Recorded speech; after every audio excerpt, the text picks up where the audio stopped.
The fire marshal continues to investigate an explosion at a marijuana dispensary in Midtown. The blast sent one man to hospital with serious burns, and some passersby narrowly avoided the explosion as well. CTV's Tamara Cherry is on Eglinton Avenue West tonight. And Tamara, you've obtained some security footage of the blast.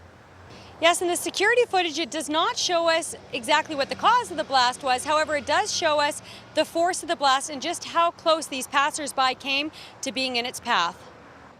It's just after 7:30 Friday night on Eglinton Avenue West. Keep your eye on this building. Pedestrians walk at a casual pace, unaware of what is about to happen. Here it comes. Wait for it. Boom. What I saw first was someone running into Kimono Sushi, asking for, I guess, a damp cloth. It happened at Tweeter Medicinal Dispensary, a place for people to buy pot. There was a man out here who had clearly been in this explosion, and he was missing most of the fingers on one of his hands. Look closely and you can see the man emerging from the building 37 seconds after the blast. He seemed very calm about the whole thing. The blast, fire officials say, came from the basement.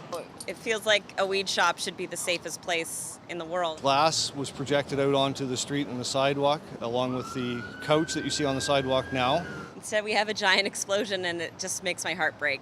According to police, the man who lost his fingers in the blast was somebody who was arrested as part of a widespread crackdown on marijuana dispensaries back in May. They say his name is David Coleman, that he's 29 years old, and that at the time he was charged with possession of a Schedule II substance for the purpose of trafficking and possession of proceeds of crime.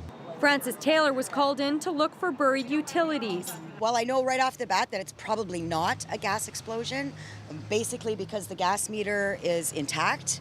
In her opinion, the explosion probably had something to do either with the extraction process to make oil. That is, hash oil. The extraction process can involve butane gas. Or something to do with one of those electronic vapors. Bottom line, investigators say, We're still in the very preliminary stages of it, trying to identify the fuel involved in the explosion. And it could be some time before we get those answers. So the fire marshal's office, police, they've all left the scene. Now it appears to just be in cleanup mode. Some people inside there now working told me police have left it in their hands to get everything back into shape. As for the injured party, police actually say there was a second man who was injured who was seen running out the front of the building with a towel on his hands before running back inside and out the back door. Reporting live at the scene, I'm Tamara Cherry. Andrea, over to you.